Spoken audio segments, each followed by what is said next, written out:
सोलापूर जिल्ह्यातील मोहोळ तालुक्यातील खंडाळी येथे आयोजित भगवान श्री विठ्ठल पादुका पालखी सोहळा 2026 तसेच जगद्गुरू श्री संत तुकोबाराय वाङ्मयीन विचार चिंतन नामजप सप्ताह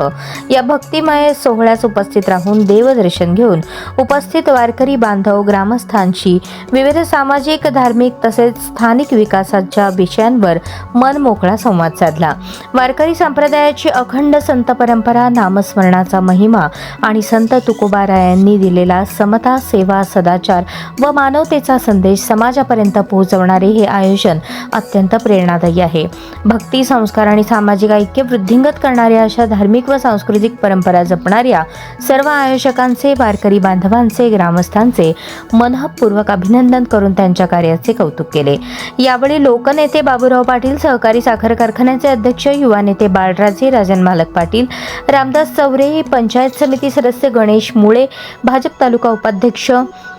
खंडाळीचे सरपंच नेताजी मुळे, उपसरपंच राजेंद्र जगताप, ग्रामपंचायत सदस्य महादेव जगताप, यशवंत नामदे, जयराम अप्पा गुंड, शामराव मुळे, उमेश मुळे, सचिन बाबर, पोपट मुळे, विष्णू मुळे, सतीश मुळे, औदुंबर मुळे, गोकुळ मुळे, सुनील मुळे, युवराज माने, कल्याण मुळे, समाधान डोंगरे, शामराव शिरसाट यांच्यासह भारतीय जनता पक्षाचे स्थानिक पदाधिकारी, ग्रामस्थ, माता भगिनी, वारकरी मोठ्या संख्येने उपस्थित होते।